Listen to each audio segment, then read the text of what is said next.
90,000 माओ बहनों की इज्जत को लूटा गया, लाखों मुसलमान भाइयों का खून बहा, फिर जाके कहीं पाकिस्तान बना।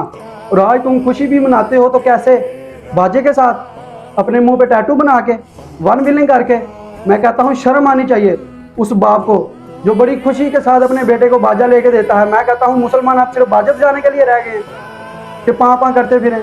मुसलमान के हाथ में तस्बीह अच्छी लगती है कि ना कि बाजा। मैं उस बाप से भी कहता हूँ, उस बेटे से भी कहता हूँ, तो तुम्हारे अंदर गैरत खत्म हो गई है। तुम्हें अल्लाह और उसके रसूल का भी ख्याल नहीं आया।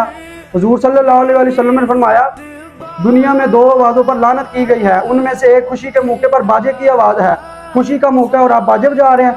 ये कैसी आप आज़ादी की खुशी मना रहे हैं कि जिस रब ने आपको मुल्क पाकिस्तान अता किया, आप उसी को नाराज़ कर रहे हैं।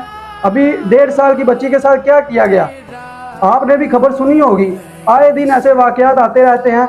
मैं ये कहूँगा, अगर आप वाकई आज़ादी की खुशी मनाना चाहते हैं तो रब की बारगाह में दुआ करें कि या अल्लाह तेरा बड़ा शुक्र है, तूने हमें मुल्क पाकिस्तान दिया, अब इसके हालात भी बेहतर कर दे। रब को नाराज़ नहीं करना, बल्कि अपने मुल्क पाकिस्तान के लिए दुआ करें।